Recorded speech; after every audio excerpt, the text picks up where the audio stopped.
I'm Stephanie. Welcome back to the farm.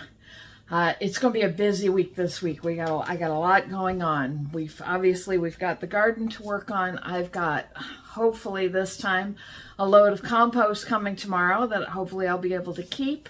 But the big event this week is the bees.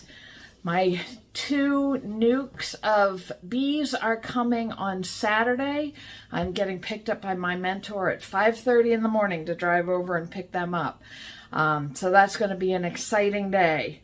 But there's a couple of things I got to get done before they get here. And the first thing we've got to do is get sugar syrup made for them. It's still early enough in the season, especially here in upstate New York. We've got some flowers out. I have seen honeybees on the dandelions in my yard already, but there's not enough to support a whole colony or multiple colonies.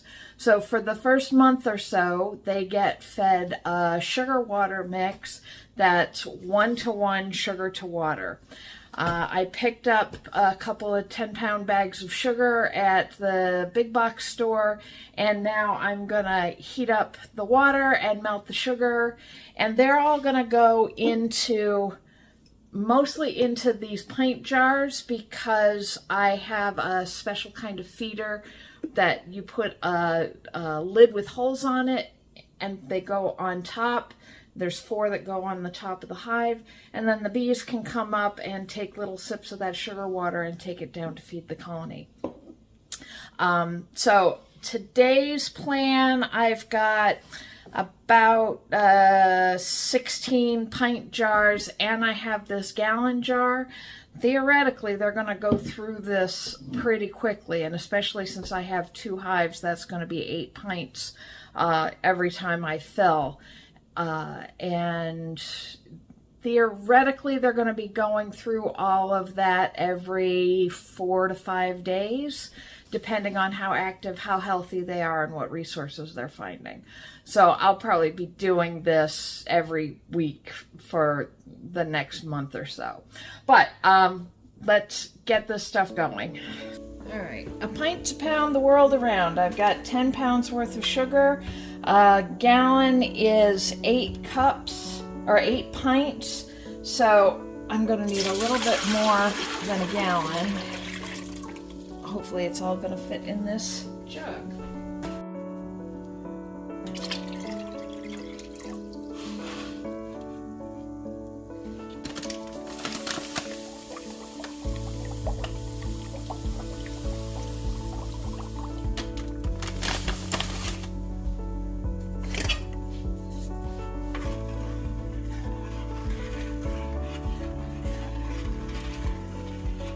Sugar will not dissolve in cold water.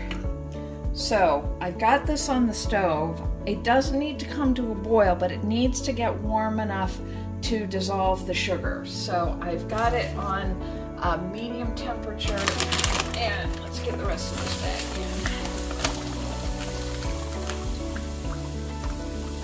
in. Ooh, we're gonna be really close.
So that made equal parts more than I'd expected and not as much as I had planned.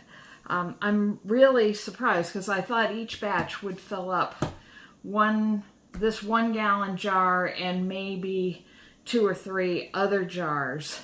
But I have enough here to go on the hives on Saturday, and then enough here to fill these all. Yeah, and then enough to do 1 refill of all of these. So I'm in good shape for at least the first week or 2 of having the bees. So I may have to get in the habit, at least for the next little while, of just making up a gallon of this, well, more than a gallon of this, on a weekly basis. But I'm really satisfied with how this came out. Cleaning the stove is going to be a pain in the butt because it's all melted sugar and it's going to be a big sticky mess, but that's okay. Warm water will get it cleaned. All right, back to work, and then on lunch we'll do something else for the bees.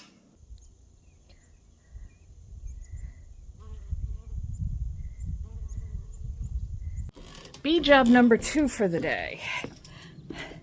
The bees are coming on Saturday, but they need a place to live.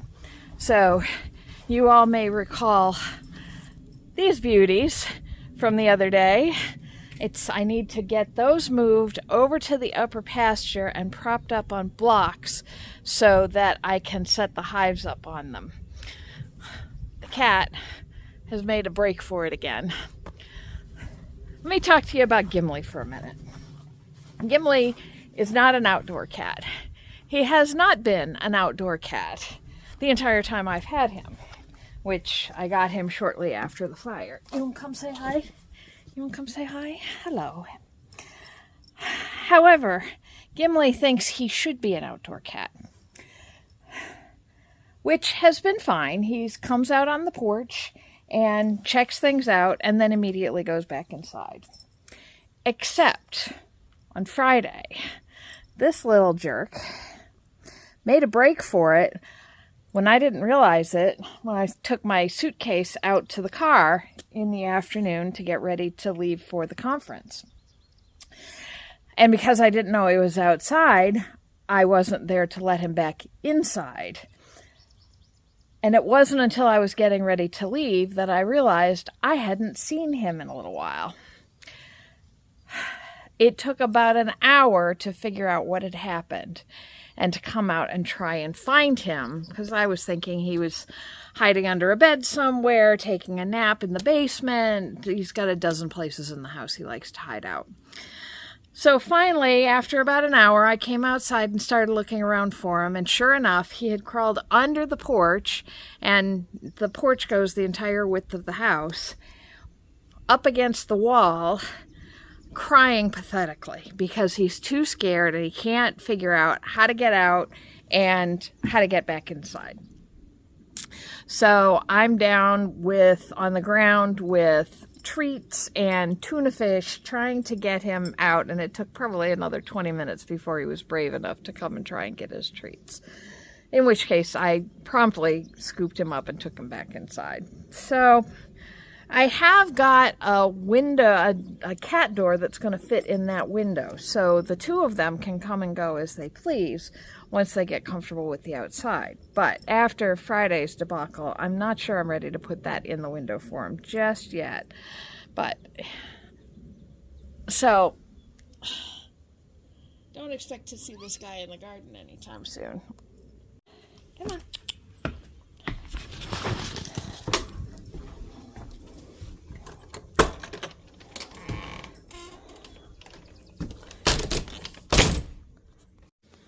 All right, back to work.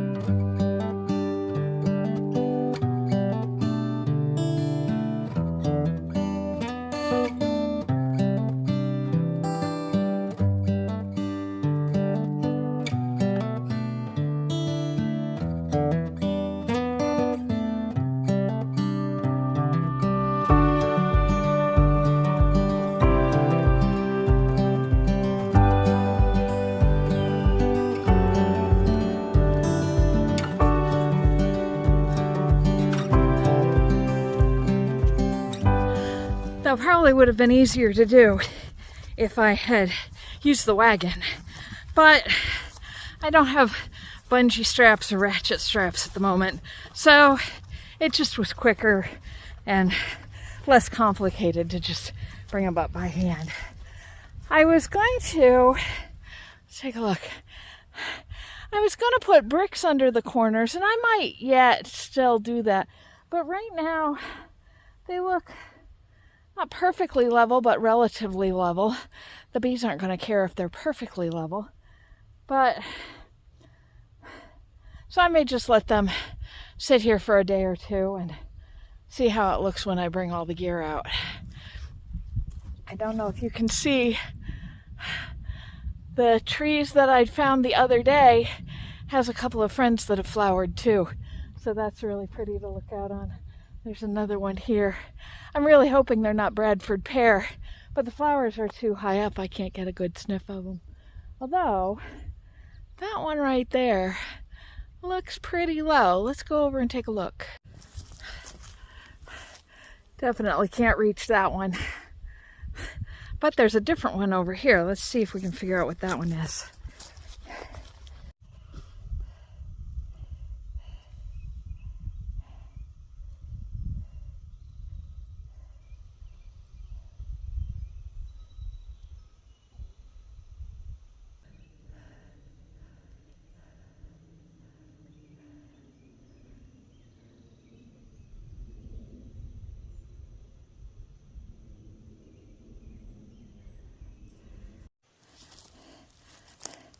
So we've got this thorny guy here, which I'm assuming is probably a honey locust or something similar, which I'm fine with that. I'll let that grow here. And then we've got all these suckers, this one and that one and that one and all those and all of those.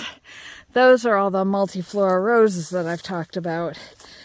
And I just need to come back here with the mower or a pair of hand shears. The only way to get rid of those, aside from using some pretty gnarly chemicals, is just to cut them and cut them and cut them and cut them until they starve and can't reproduce anymore. Which isn't the kindest death, but it's better than contaminating the rest of the environment for anything else that lives out here.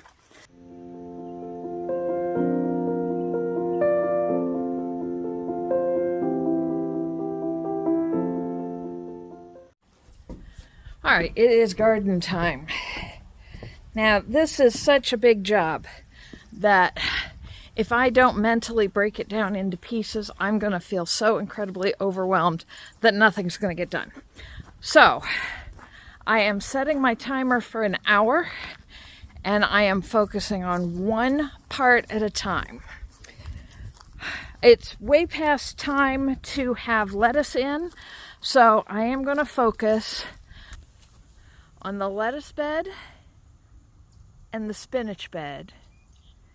And if I have time, I'm going to start working on this asparagus bed, because my asparagus and strawberries are coming from Johnny's this week. And again, if there's time, I'll do more.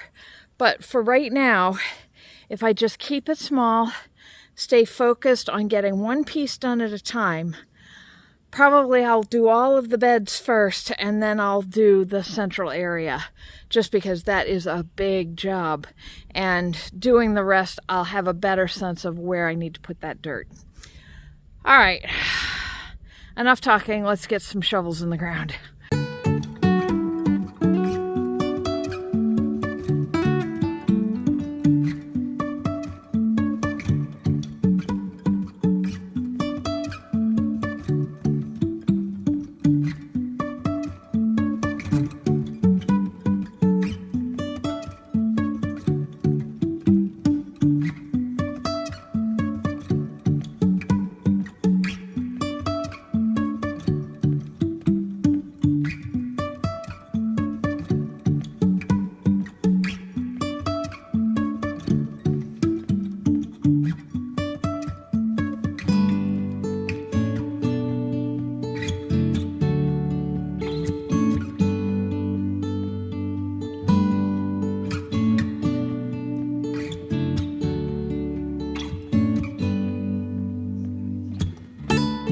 right, an hour might have been optimistic.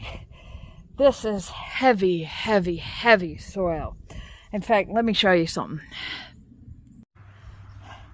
I don't know if you can see how shiny this is and how squidgy it is. This is still very sticky and clay. So this is heavy, heavy, dense soil.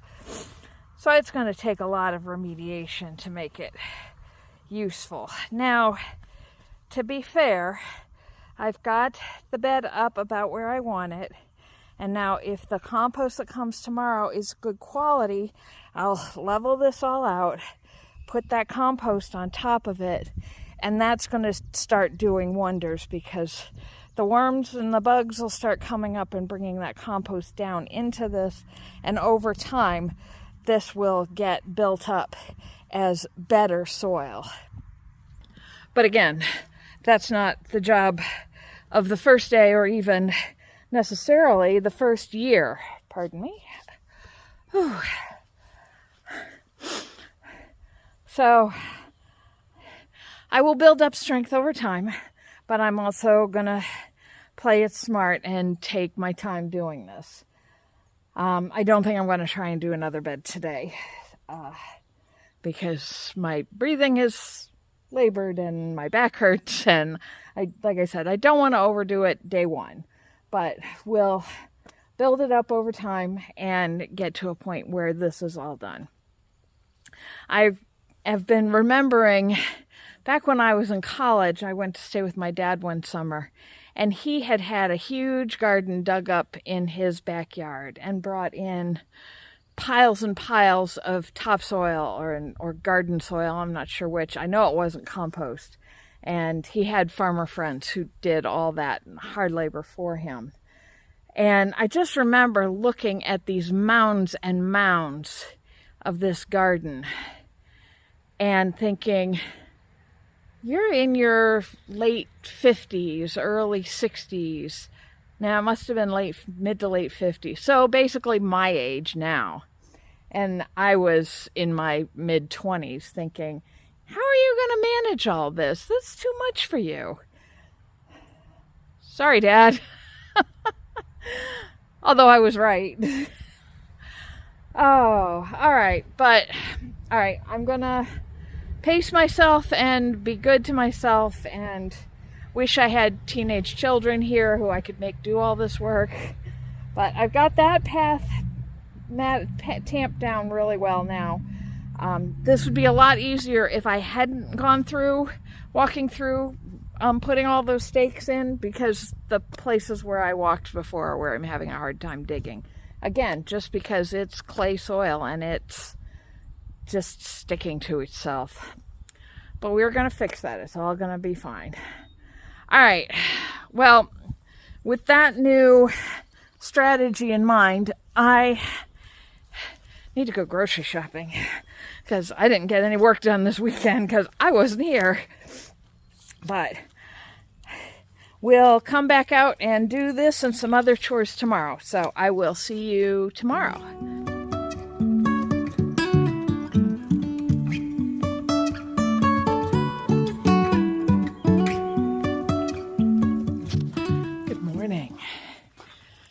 It's very early,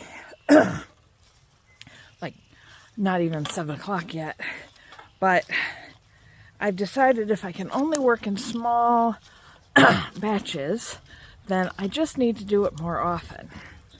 So the plan is I'm going to try and do a section this morning, a section on my lunch break, and a section after work. So today is basically going to be a garden day.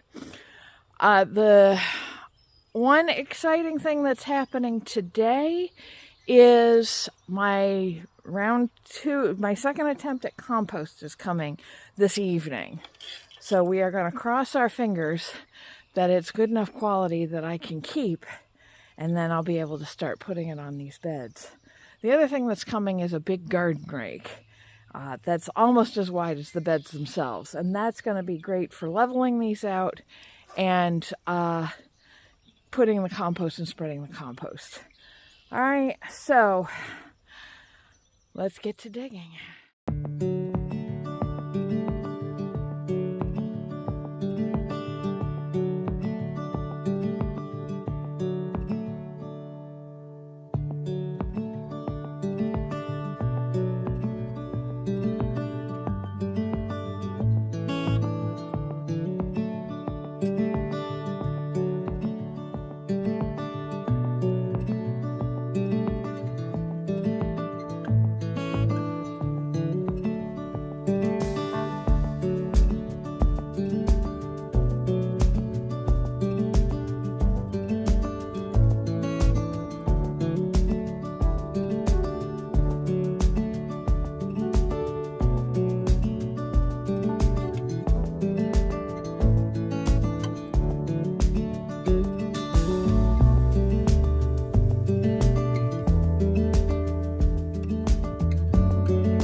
What's the saying?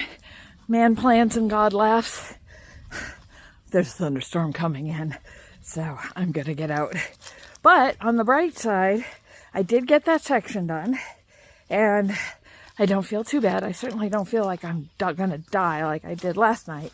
So again, when you haven't done heavy work in a long time, and I haven't been able to garden for a year and a half now, basically, you get out of the body strength and the ability to do it, but it comes back when you start working again. So hopefully this rain is going to pass fairly quickly, and we'll have some time for it to dry out before lunch. And if not, I guess I'll find another job to do inside.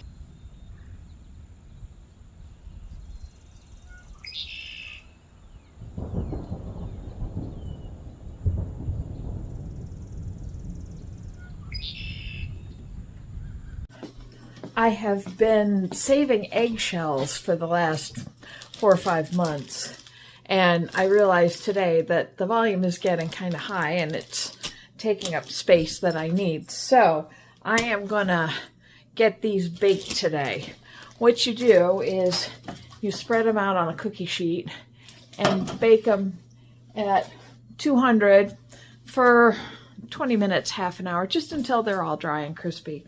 And then you dump them in the food processor, grind them up, and you have calcium powder, which when I have the chickens, I can give it to them for extra calcium. But more significantly, given the time of year, I can put a handful under each of my tomatoes as I plant them, so that they have the extra calcium to help fight off blossom end rot. See, anytime I'm working in the kitchen, he's got to be up on the counter. Gimli, you gonna talk to the people? No, you don't have anything to say to them. All right, well, let me get this cat off the counter and get these in the oven.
So if you're interested in making your own powdered eggshells, it's actually really easy. Whenever I'm making eggs or using eggs in any recipe, I rinse the shells out and throw them in a dishpan in my sink to dry out. Once they're all dried, I crush them up and put them in a jar on the counter.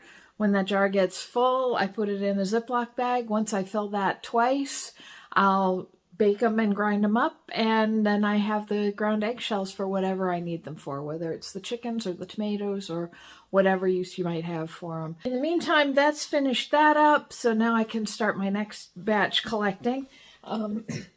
My dishpan at the moment is busy trying to salvage some houseplants that had gotten very dry. The soil had become hydrophobic, so just watering them wasn't working, so I'm just going to let them soak there for a day or so, and hopefully that'll reinvigorate them. I think I have a couple of ferns in the other room that need taken care of too. Houseplants are not my jam. I love having them, but I'm not good at keeping them alive. All right, I'm going to go back to work. I feel a little guilty. All my neighbors are mowing their lawns because it's a beautiful day to do it. But I have actively seen honeybees and other pollinators out on my dandelions, and there's not a whole lot else out yet. Not too much longer, another week or two, and the trees will all be in bloom, and then it'll be a little safer. So I'm just ignoring the lawn until after the dandelions start turning. And when they start going to seed, then I'll go through and cut down and mow down as much as I can. I've never actually mowed a lawn before, so this will be new. And I've got more important things to do right now. I have to get this garden taken care of. So I've got about an hour to get another section done.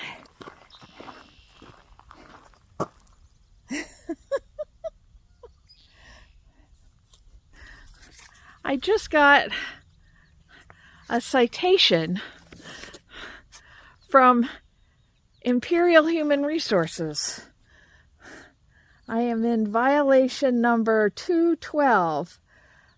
Open air TIE fighter violates safety protocols, includes use of agricultural side hustles. I guess because of my drone. So whoever arranged to have that sent to me, thank you very much. That's hysterical. Some of the other violations are choking on aspirations, fraternizing with enemy, missing the target, rebellious shenanigans, and stepping on Vader's cape. Oh, I love my people. All right, let me grab the shovel and get to work.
Wasn't too bad. I got that second section, or that last section, finished, and I didn't have any problems doing the two side paths as well. So, which, I mean, I'm not better because obviously I'm still breathing heavily, but I'm feeling a little stronger every time I do this, so that's a good sign. I want to show you two things about this whole process though. Okay, the first thing is you can see that this path is not level and it is not smooth. It's not even at all. A lot of it is compressing down as I walk on it, and you might have seen in the video a couple of times where I stopped and just did this side to side step. This dirt is so dense that digging it smooth would be an almost impossible job. So I'm not going to do that. When I put the cardboard down and I put the layer of mulch over it, that's going to even this out. So it should be at least comfortable to walk on, and I'm not going to worry about that too much. The other thing I want to show you is the soil itself. So you can look at this and you see how dry and hard that is. That's clay. There's no, look at that, there's no life in that at all. And I mean, we just had rain this morning, so for this to have no moisture in it is just a sign to me that nobody's been putting anything on this garden. I don't know why the previous owners felt the need to lie to me about that. Unfortunately, it's not the only thing that they lied to me about, but it is what it is. And it's the biggest reason why I am so adamant about getting compost into this garden. So I've decided that if the load of compost that comes today is not a good enough quality, then I'll probably still take it and figure out some way to compost it here until it is of a quality that I can use. And if it's good, I'm going to order a second load from them, because this is obviously going to need a lot of amendment. If it's not good, then I am going to have to order compost from one of the big box stores. I can't wait anymore. I can't keep going by guess or by golly on whether or not any of these people selling are going to give me anything that I can actually use. At least, even though the quality may not be great, it's still going to be better than what I have at the moment. I don't know if you can see the red-winged blackbird that just landed in the grass over there. I love red-winged blackbirds. They're my second favorite bird. My first favorite bird are blue herons. So if you ever see a great blue heron, think of me. So anyway, that's the plan. Compost coming tonight. If it's no good, I will put in an order to Lowe's or Home Depot, whoever's got it on sale, and we'll deliver it. And I'll get a pallet. And that's not going to be fun because it's going to be dragging a couple of bags to each of these beds, but it'll get it done. They usually have a lot of twigs and barky material in them, which is why it's generally not considered the best quality. But in a situation like this, that actually may be a benefit, because all of that bark and woody material is going to absorb moisture and hold it in the dirt. So so that may not, in this given situation, necessarily be a bad thing. All right, I've got 15-20 minutes. Let's go walk over to the fruit trees. I want to see how they're doing.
It's not too bad.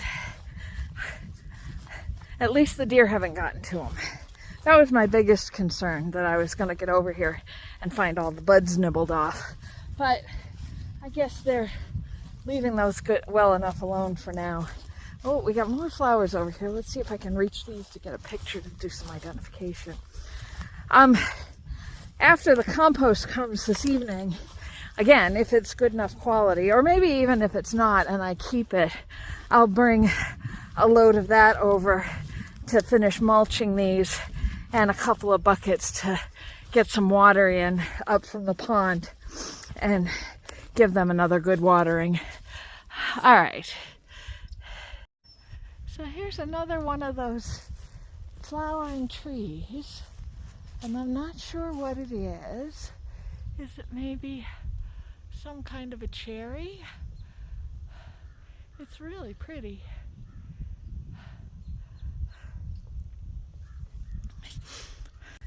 Things are finally starting to leaf out, which is lovely. Of course, that also means all the stuff that I don't want is growing more too. But that's okay. Inch by inch, as the modern yeoman says, slowly, slowly. There's no way I'm going to get everything done this year.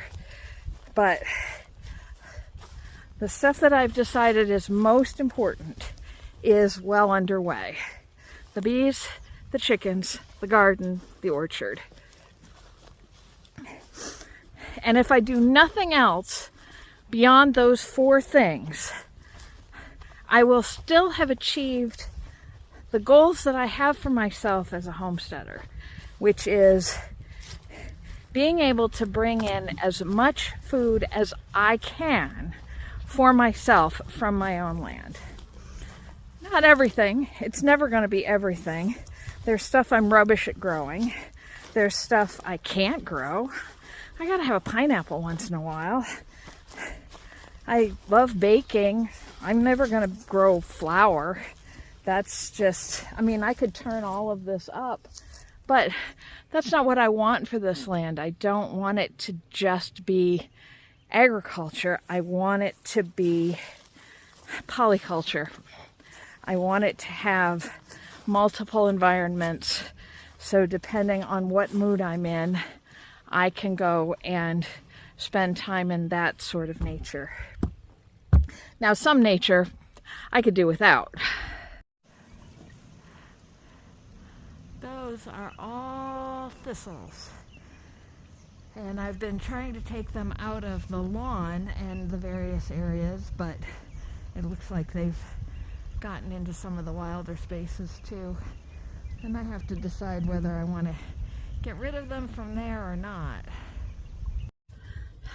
The hazard of not taking them out, of course, is that they're going to seed. And that means I'll have more of them other places. But that's not today's problem. A future job is getting this creek bed cleared out. You can see stuff has blown into it, stuff has been dumped into it, some stuff has just collapsed as the embankment's gone down. So I would like to get this all cleared out, maybe start throwing rocks in it, and definitely plant willows and birches along the edge of it to start stabilizing that bank. But again, that's, if anything, that's probably going to be a late summer, fall project, because I've got too much going on right now. This area is all overgrown and weedy. I do have a couple of nursery beds here. That's what those piles of, let me turn the right direction. No, that's not the right direction. There, let me do this. All right. The piles of old Christmas tree branches are protecting. I've got red currants, I've got willows, I've got chestnuts, and I've got hazelnuts, all just waiting to go into their space in the landscape. I got them back in October, November. I guess it must have been November because the boys were here. And the weather turned so fast at that point that I just never got a chance to put them in the ground. So that is something I've got to get done relatively soon. Otherwise, their roots are just going to get too tightly entangled and I won't be able to transplant them. Again, everything's coming up all at once. The garden, the bees, the trees. I have more trees coming on Thursday. I have to start getting the yard cleaned up so I can run the mower through. It's a lot of work for one person. And that's part of why I'm not taking on any more than the 4 things that I listed. Just because I couldn't manage it. I couldn't keep up with it by myself. But that's okay. That's part of the process, is figuring out what I can do, what I can't do, what I don't want to do. If somebody came and knocked on my door tomorrow and said, "Hey lady, you want me to mow your yard for you?" I would gladly pay them $50 to do it.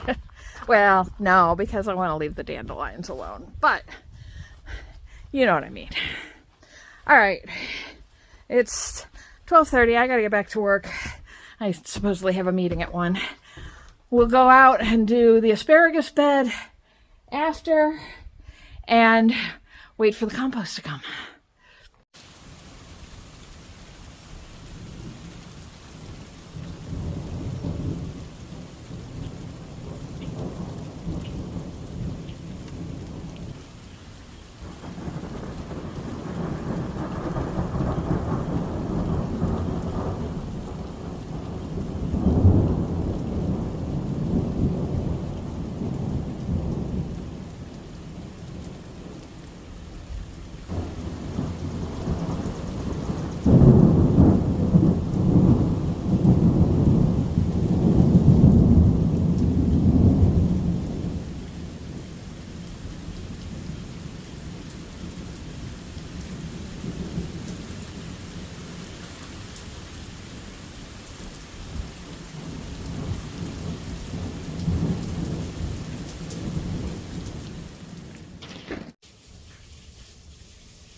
Well, it looks like the afternoon's plans may be kiboshed.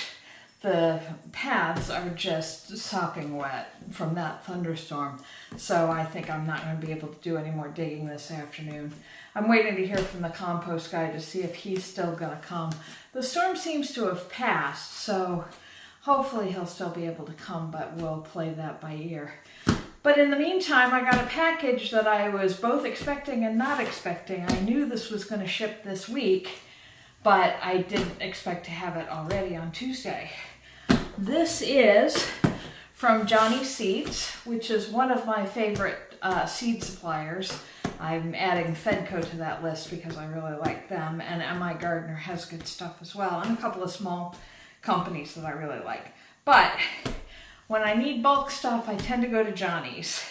And these, unless I'm missing my guess, are the asparagus crowns and strawberry crowns for those 2 beds. And I'm really excited to get into them. So let's take a look. I've never done an unboxing video before.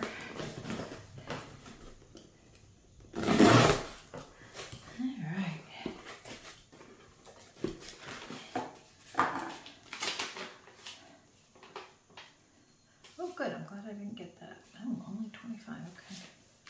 All right, it's a lot fewer strawberry or asparagus crowns than I thought I was gonna get.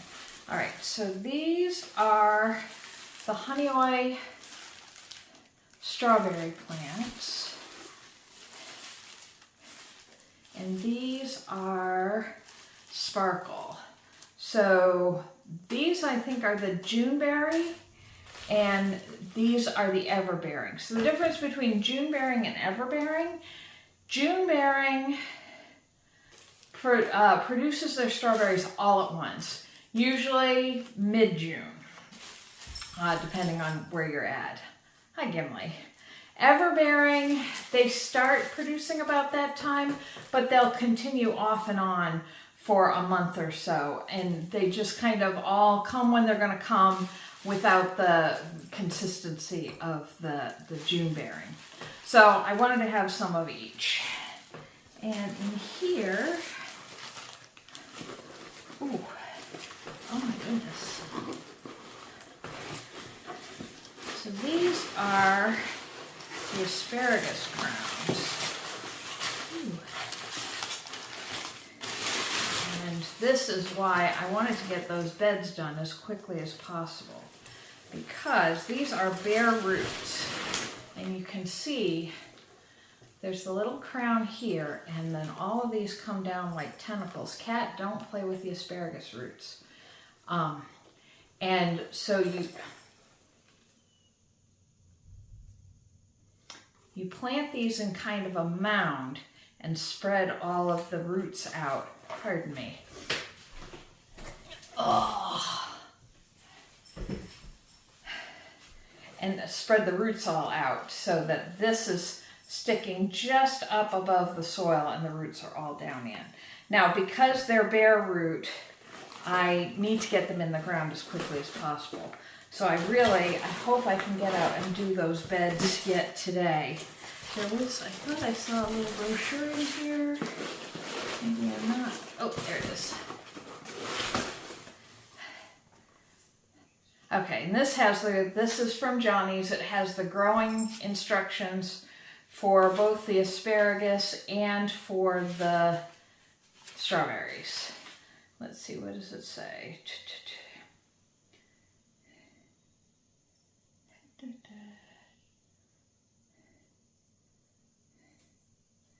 Well, it doesn't say anything about open the box immediately upon receipt and plant the crowns as soon as possible. If you're unable to plant them immediately, remove any elastics or ties and gently loosen the crowns. Cover them with damp sphagnum moss or newspaper and store them in a cool location out of direct sunlight, such as a refrigerator. So I think and I'm assuming the strawberries are probably the same, I could put those in a box or something and stash them in the basement for the day or two it takes me to finish getting those beds together. Yep, same instructions for the strawberries. So, this is very exciting. I think I had figured out, though, that those beds need 20 each, and I only ordered 25. So, we'll have to figure that out. Maybe I'll get some more. Maybe I'll just make do with these for this year and add new ones next year and stagger it. So that eventually, if these die back, I'll still have another year with the other ones while I get these replaced and up to speed. All right, so let me get these packed up properly and protected and in the basement, and we'll see what happens with the compost guy. Do you really think that's better? Do you really think that's the better place for you to sit?